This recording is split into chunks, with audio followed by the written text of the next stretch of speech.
ke atau cerita harga turun. Untuk itu anda boleh gunakan formula yang ni. Okey, price elasticity of demand sama juga. Okey, harga yang baru Q2, kuantiti yang baru tolak dengan kuantiti yang lama Q1 dibahagikan dengan titik tengah kuantiti itu tersebut, dua-dua tersebut dicampurkan dibahagikan dengan 2. Okey. Begitu juga dengan harga yang baru tolak dengan harga yang lama. Okey, dibahagikan dengan titik tengah antara harga baru dan lama tersebut, iaitu P1 campur P2 bahagi 2. Okey. So balik pada contoh aiskrim tadi. Okey, sepatutnya nombor yang anda dapat adalah 10 tolak 8. Okey, kuantiti ni perubahan kuantiti. Okey, dibahagikan dengan 10 campur 8 bahagi 2. Okey, ini adalah pengatas, selesaikan. Okey, dapat 22%. Jangan lupa kali dengan 100. Kemudian pembawah, okey, perubahan harga RM2.20 bagi tolak dengan RM2. Dibahagikan dengan titik tengah perubahan harga tersebut, RM2 campur RM2.20 bagi 2, which is RM2.10. Okey, dibahagikan tadi perubahan 20 sen, anda dapat ini adalah 95%. Jadi selesaikan, anda dapat 2.32. Okey, ini adalah formula yang saya mahu anda gunakan di dalam exam. Boleh? It's just a simple mathematics. And sebelum saya lupa, untuk PB dan juga peperiksaan akhir, sila bawa kalkulator ke dalam Dewan Perpisahan. Anda tidak dibenarkan membawa telefon bimbit, smartphone. Okey, jadi jangan kata saya nak guna telefon sebab nak ada soalan kiraan. No, you have to bring along your calculator. Okey, itu peringatan. Okey, yang pertama. Okey, bila kita bercakap dengan elasticity, tadi tu kiraan. Okey, soalan tak semestinya berbentuk kiraan. Okey, remember this is the shape of your demand curve. Okey. Remember demand curve, garis permintaan, okey, di x axis ni sentiasa quantity demand, Q, y axis sentiasa harga. So garis hitam ni adalah downward sloping demand. Okey, garis permintaan yang cerun ke bawah dari kiri ke kanan. Okey, tapi sekarang ni garis ni dia boleh mempunyai kecerunan slope yang berbeza. Dia mungkin perfectly vertical. Yang biru ni betul-betul tegak 90 darjah. Dia boleh condong sikit je. Yang kuning ni kita panggil dia steep. Okey, condong. Okey, ataupun yang biru yang ni dia lebih flat, dia lebih mendatar. Okey, ini adalah bentuk-bentuk keanjalan. Okey, jadi kita ada bentuk keanjalan tak sempurna. Okey. Maksud dia kuantiti tak berubah, iaitu kuantiti tetap apabila harga berubah. Kita ada keanjalan sempurna, perfectly elastic demand, iaitu kuantiti berubah secara infinity apabila harga berubah. Okey, dan juga kita ada keanjalan sama dengan 1 ataupun unitary elasticity, di mana peratus perubahan kuantiti diminta sama dengan peratus perubahan dalam harga. I know it's a lot to take untuk dalam masa yang sekejap, tapi sebenarnya ini adalah bermain dengan mathematics. So kalau ada asas matematik, oh infinity macam ni. Oh kalau dia anjal macam ni, kalau kurang anjal macam ni. Okay? Jadi keanjalan mempunyai kaitan rapat dengan kecerunan keluk permintaan, tapi saya tekankan tadi, keanjalan dan kecerunan adalah dua perkara yang berbeza. Dia tak sama. Okey, ini apa yang kita katakan keanjalan bersamaan dengan kosong. Okey, so kalau maksud dia tidak anjal sempurna, keanjalan kosong. Maksud dia kalau harga naik pun kuantiti itu masih lagi tak berubah, kekal pada tahap yang itu juga. Boleh anda fikirkan contoh, apakah barangan yang harga naik, okey, kuantiti yang diminta tu masih lagi tak berubah. Boleh tak? Okey, saya tak nak jawab soalan. Semua soalan saya jawab macam tu, macam mana nak pandai? Okey, keanjalan yang kedua, kalau garis permintaan tu dia condong, okey, downward sloping demand ni, dia tak anjal, okey, tapi keanjalan dia kurang daripada 1. maka nilai keanjalan tu nanti akan dapat kurang daripada 1. Okay, it's understood PED mesti negatif tapi dia kurang pada negatif 1. Kalau PED, okay, keanjalan permintaan yang bersamaan dengan 1, maksud dia peratusan perubahan kuantiti sama, okay, dengan peratusan perubahan harga. Kalau kuantiti jatuh 22%, harga naik 22%. Maksud dia nisbahkan dia dapat 1. Okay. Kalau harga naik banyak, harga naik 22%, tetapi perubahan kuantiti lagi besar. Okay, ini adalah keanjalan harga PED besar daripada 1. PED adalah ukuran keanjalan tersebut. Okay, kalau dalam kes ni, tak kira lah kuantiti kosong ke, kuantiti di sini, di tengah ni ke, di hujung ni ke, kuantiti banyak, harga yang sama. Okay, garis permintaan tu adalah perfectly horizontal. Okay, maka ini bermaksud keanjalan harga adalah infinity. Okay, keanjalan harga sempurna. Okey, sekarang ni kegunaan price elasticity of demand, okey, kita kena kaitkan dengan konsep jumlah hasil. Okey, sebelum saya tunjukkan nanti. So jumlah hasil adalah apa yang dibayar oleh pembeli dan jumlah yang diterima oleh penjual. So total revenue, jumlah hasil bahasa Inggeris dia TR. Okey, I'm going to use this short form. TR adalah bersamaan dengan harga multiply dengan kuantiti. Okey. Jadi, okay, kalau ada tengok di sini garis permintaan, okay, apabila harga 5 pound sterling, okay, you can ignore the unit, tapi basically unit harga 5, kuantiti 100, maka kawasan yang berlorek ini adalah kawasan total revenue. Secara mathematics, ingat lagi tak modern maths? Okay, lebar kali dengan tinggi, okay, itu adalah kawasan berlorek. So, price, okay, daripada sini ke sini nilai dia 5. Okay, daripada kosong origin kepada 100, nilai dia 100. So, 100 kali 5, 500. Okay, in this case, we are talking about thousands unit of quantity. Maka, total revenue adalah 500,000 pound.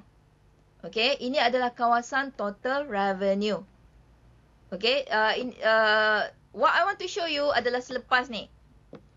Katakanlah, firma bertindak menurunkan harga. Okay. So remember harga asal tadi RM5. Pada harga asal RM5. Okay. Kuantiti permintaan adalah 100. Sekarang ni firma turunkan harga RM5 kepada RM3. Pastilah kuantiti meningkat. Okay. Dalam kes ini RM3. Okey, pada tingkat harga RM3, kuantiti meningkat dulunya 100, sekarang 140. So, total revenue yang baru adalah 3 kali dengan 140.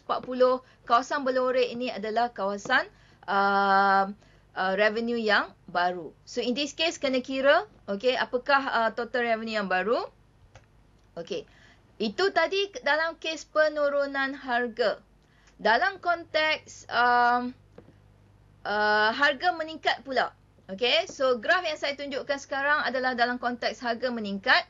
Pada harga RM5, okay, kuantiti adalah 6 unit. Okay, ini yang biru. Pada harga RM5, kuantiti adalah 6. So, total revenue adalah, okay, 5 kali 6. Okay, apabila harga meningkat, okay, kepada RM10, kuantiti berkurang 1 unit. Okay, 6 jatuh kepada 5. Okay, so tadi 5 kali 6, 30. Nilai hasil. Sekarang ni apabila harga meningkat, okay, 10 kali 5, 50. Boleh tak awak tingkatkan harga? Okay, saya ulang soalan saya. Okay, kalau anda sebagai penjual, anda dapati, okay, kalau tingkatkan harga, memang kuantiti menurun. Tapi dia tak banyak menurun. Sebabnya garis keanjalan ini adalah relatively inelastic. Okay, kurang anjal. Okay, jadi anda sebagai firma boleh bertindak meningkatkan harga untuk mencapai hasil jualan yang lebih disebabkan peningkatan harga tersebut tidak banyak mempengaruhi kuantiti. We are talking about apa contoh barang-barang yang harga naik, okey, perubahan kuantiti tu kecil. Siapa boleh fikirkan? Yang lelaki, siapa yang merokok? Okey. So ingat tak kalau kerajaan naikkan cukai terhadap rokok, harga rokok naik. Kuantiti rokok memang menurun sikit, tapi banyak tak orang yang berhenti merokok? Tak banyak, tak ramai orang yang berhenti merokok. Jadi maksud di situ rokok adalah barang yang kurang anjal dari segi permintaan terhadap harga. Okey. Kalau balik kepada contoh yang ini, okey. Harga asal tadi RM5.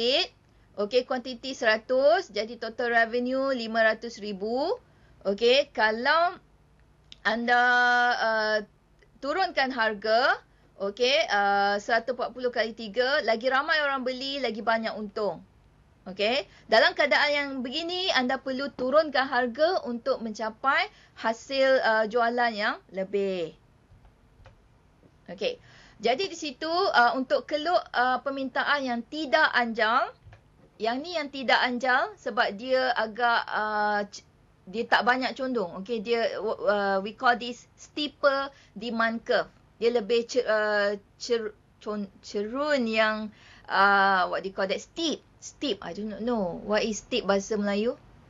Steep lah. Maksudnya macam naik bukit tu, dia darjah dia tu ni.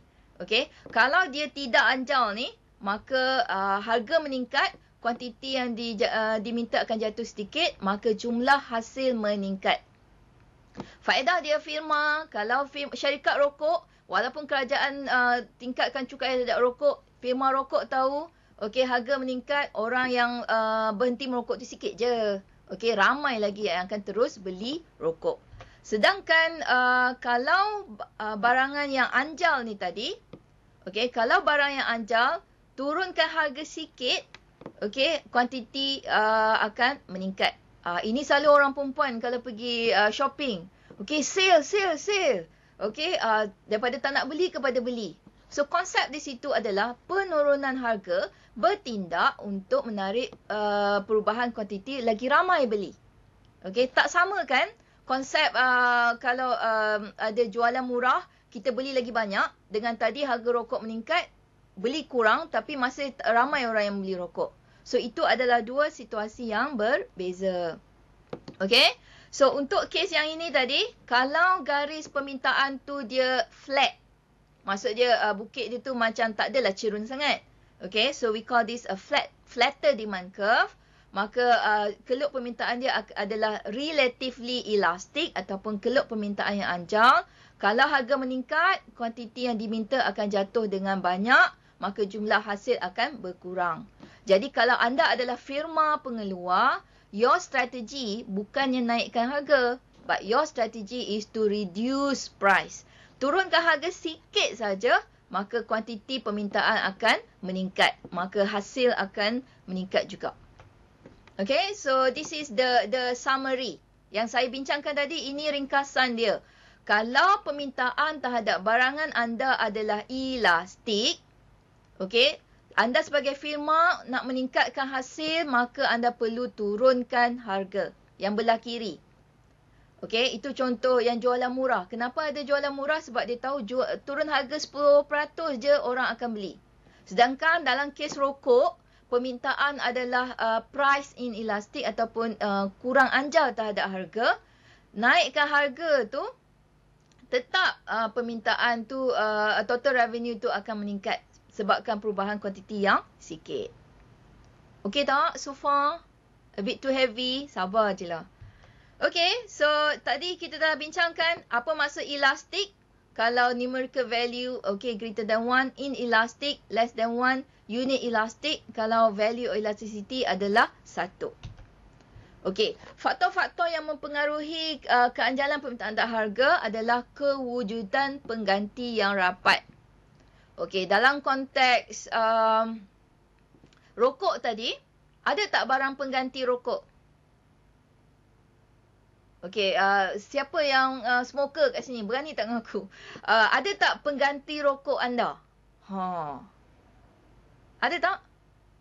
Orang kata adalah rokok elektrik, tapi tak best. Saya tak pernah rasa lah kan. Okay, so maksud je rokok ni kalau orang dah ketagih tu, dia tetap juga nak rokok walaupun naik harga. Dia tak akan tukar pada e-cigarette tu. Okay, ataupun dia tak akan jarang tukar kepada cerut ke ataupun orang kata sentil orang dulu-dulu. Okay, so kalau ada barang pengganti yang rapat, maka itu adalah lebih anjal. Okay, lagi satu barang keperluan. Harga minyak naik. Okey, adakah itu akan mempengaruhi mengurangkan permintaan terhadap minyak petrol? Boleh ke? Harga minyak naik, jangan memandu kenderaan. Tak boleh nak pergi kerja. Kan? So itu adalah barang keperluan. Walaupun harga minyak naik disebabkan oleh pengurangan subsidi oleh kerajaan, maka di situ permintaan terhadap minyak tu kurang sikit saja. Yes, harga minyak naik, permintaan terhadap minyak kurang sikit. Tapi hasil kepada kerajaan tu akhirnya masih lagi, pada syarikat tu masih lagi, diorang tak rugilah. Sebab pengurangan sikit harga banyak. Bandingkan dengan barang mewah. Barang mewah, what do you call that? Contoh katakanlah branded goods. Ni saya tak tahulah, saya pun jarang beli barang branded. Bila sale baru orang beli, betul tak? I do not know about you. Saya beli barang mewah ni sebab ada sale. Okey, baru beli sebab ada potongan harga. Okey, sebab barang tu tak perlu. Contoh mungkin pakaian, brand. Okey, kalau untuk brand apa? Jeans, okey, brands untuk pakaian anak-anak, kan? Kita beli kalau ada penurunan harga. Okey, unless you are rich enough, beli juga walaupun harga mahal. Okey, and then faktor definisi pasaran jangka masa. Okey, so ini yang saya bincangkan tadi. Kalau lebih banyak pengganti, permintaan barangan tersebut adalah lebih anjal. Macam kita bincangkan tentang minyak petrol, boleh ke kita ganti dengan diesel semudah macam tu je, petik jari? Boleh ke? Harga minyak petrol naik, katakanlah harga diesel tak berubah. Okey, anda kata nak gantilah guna minyak diesel menggantikan petrol. Boleh? Boleh ke tak? Diesel menggantikan petrol ataupun guna gas, natural gas. Boleh, tapi you need to invest first. Kena modify kereta, betul tak? So in that case, diesel and gas natural tu what do you call that tu? NPV or MPG something. Whatever. Okay, itu bukanlah pengganti rapat petrol. Sebabnya you cannot simply switch kereta itu daripada guna petrol, guna RON kepada guna diesel. You cannot do that. Kena tukar kenderaan ataupun kena modify kenderaan. So that's why walaupun harga petrol meningkat, permintaan terhadap petrol kurang sikit saja. Orang masih lagi perlu guna isi minyak sebab nak pergi ke tempat kerja. Okey, begitu juga dari segi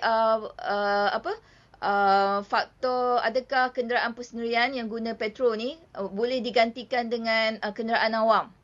Okey, masalah nak pergi tempat kerja, kenderaan awam tu mungkin tak lalu. So in that case you cannot switch daripada kereta persendirian kepada menggunakan pengangkutan awam. Okey, banyak lagi contoh yang anda boleh bincangkan segi pengganti. Okey, gula. Harga gula meningkat sekarang ni disebabkan oleh pengurangan subsidi gula oleh kerajaan. Adakah bermakna kuantiti berkurang? Yes. Berkurang banyak atau berkurang sikit? Kita masih perlukan gula kan? Gula boleh ganti dengan gula kabung, gula nibung. Boleh ganti dengan stevia, gula yang daripada cactus tu. Tapi berapa ramai yang berubah kepada bentuk gula yang lain? Kebanyakan orang masih lagi gunakan gula yang biasa, gula pasir. Okay, so maksudnya walaupun harga gula meningkat, okey, perubahan kuantiti gula tu sikit saja berkurang. Okey, disebabkan tak ada pengganti yang rapat. Kalau barang mewah, okey, saya dah ceritakan tadi, okey, jangka masa yang lebih panjang. Berbalik kepada contoh kenaikan harga petrol RON 95 tadi. Okey, untuk tempoh yang sekejap, okey, saya telah terangkan yang kalau harga petrol RON 95 meningkat, you cannot switch your car daripada guna RON kepada guna diesel. Okay, untuk masa hari ni. Sebabnya you need to modify your car. Tak boleh nak guna daripada gas, daripada minyak petrol RON tu kepada gas. Okay, why? Sebab nak kena hantar modified. Tapi kalau selepas 1 tahun, harga minyak tu meningkat, boleh tak you tukar? Yes. So, jangka masa yang lebih panjang, okay, akan menyebabkan permintaan tu lebih anjal. Begitu juga dengan gula. Sekarang ni ada banyak kajian-kajian dijalankan untuk mencari pengganti gula. Okey, untuk rasa yang manis, okey, dengan kalori yang kurang, bla bla bla. So in long term, kita boleh ramalkan yang permintaan terhadap gula adalah lebih anjal. Okey, in short term, yes, inelastic. In long term adalah more elastic, lebih anjal. Okey, ini adalah contoh-contoh lain penggunaan price elasticity of demand. Katakanlah ini adalah yang nombor 2 ni. Kesatuan Sekerja sedang memohon untuk kenaikan upah. Okay, negotiate a higher wage. Okay, how does this affect the income of affected workers as a group? Okay, apakah kesannya terhadap pendapatan pekerja tersebut? Okay, katakanlah Persatuan Bola Sepak Malaysia akan menaikkan harga tiket untuk menonton bola. Okay, bagaimanakah kesan kenaikan tiket daripada kecoh ni RM10 naik daripada RM5 kepada RM10? Kecoh dia bukan main. Saya tak tengok bola lah. I think you siapa yang beli tu tahulah. Okay, so sekarang ni apakah kesan daripada kenaikan harga tiket tersebut? Adakah pendapatan daripada jualan tiket tu akan dipengaruhi? Makin banyak berkurang ke makin meningkat? Okay. So, kita tahu kalau Malaysia ni, especially kalau Piala Malaysia tu orang memang gila kan? Yang lelaki lah. So, maksudnya permintaan dia elastik ke inelastik? Kalau dari segi tiket untuk menonton bola, harga dia naik. Permintaan tu